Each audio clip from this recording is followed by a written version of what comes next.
जो स्टूडेंट मानकर 10th and plus two रे कम स्कोर अच्छी से मानकर इच्छा अच्छी कि आम एग्रीकल्चर फॉरेस्ट्री हॉर्टिकल्चर फिशरी यही सब कोर्स करने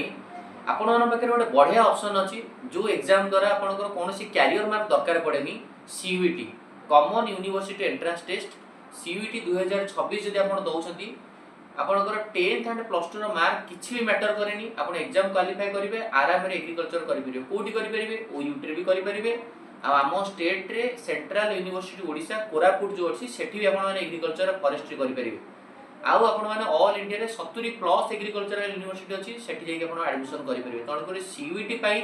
आपण एबेठर प्रिपेयर होते और सीयूईटी सबुठार मेरिट होची कोन ना आपनकर 11th पाठ पढ़ियार नहीं केवल 12th पढ़िबे एंड ये सीयूईटी विद्यासागर क्लासेस बहुत बेस्ट ऑप्शन जदि हमें कहबा काहेकि ना ऑलरेडी 2025 मसीह आम क्लास रे पिला माने पढ़ी कि बहुत पिला अछंती जो माने सीयूईटी क्रैक करछंती आपण यूट्यूब चैनल देखि परिबे तो सीयूईटी एबे एडमिशन चलीची जो मैंने 1 ईयर बैच रे जॉइन करा चाहते जल्दी जल्दी मेसेज करो कमेंट करो और जो नंबर दिए से नंबर को कांटेक्ट करो। Thank you.